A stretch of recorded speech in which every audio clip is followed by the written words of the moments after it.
High up in the mountains, where winds carry echoes of forgotten battles, Elias lived alone in a small wooden hut.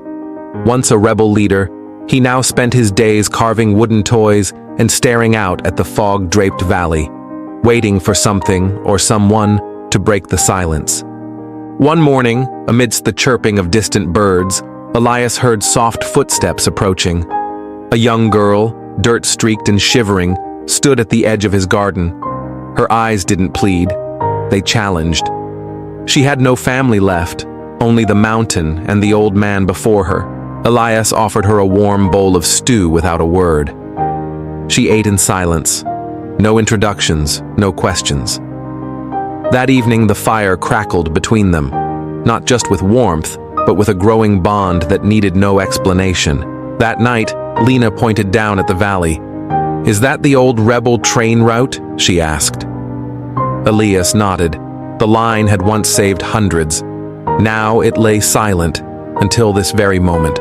She wanted to go. Elias knew what that meant. Elias hadn't touched the train in years, rusted, old, and near useless. But that night, under starlight and the girl's fierce gaze, he rolled up his sleeves. Hope, once buried in ashes, began to stir within him again. They worked tirelessly for days, repairing, oiling, feeding wood into the firebox. The train roared back to life with a coughing breath, and for the first time in a decade, the mountain shook with purpose. They worked tirelessly for days, repairing, oiling, feeding wood into the firebox. The train roared back to life with a coughing breath, and for the first time in a decade, the mountain shook with purpose. Captain Salvo had fortified the valley. Soldiers watched the tracks. Word had spread that a rebel might return. Salvo didn't fear ghosts. He hunted them. Captain Salvo had fortified the valley. Soldiers watched the tracks. Word had spread that a rebel might return. Salvo didn't fear ghosts. He hunted them. At midnight, the train hissed and groaned as it slid from its hiding place. Elias manned the engine while Lina kept watch.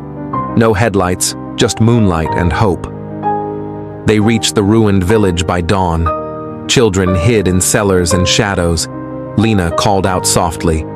One by one, they emerged, faces hollow, eyes wide. Elias whispered, "We take them all." As the train rolled back toward the mountains, smoke betrayed them. Captain Salvo was alerted. He ordered troops to intercept. Elias pushed the engine harder than it had ever run. Ahead lay a bridge, half broken but still standing, the only way forward. Elias yelled, "Hold on!" as the train thundered across. Wood cracked, but they made it. The bridge collapsed behind them. In the final stretch, Elias slowed the train. He handed the controls to Lina. "You know what to do," he said. He stepped off into the woods, drawing Salvo's troops away from the track. Lina drove the train into the new village, safe, untouched, waiting. The children were free. Her eyes welled up, not for herself, but for the man who chose to vanish into legend. Back in the mountains, soldiers found nothing. Only a carved wooden toy lay on a stone near the track, a silent signature of Elias. The wind howled, carrying his story to the next dreamer who dared to hope. If Elias's story touched your heart, don't forget to give this video a like. Share your thoughts in the comments below. What would you have done in his place? And if you want more inspiring stories like this, hit that subscribe button and join our journey.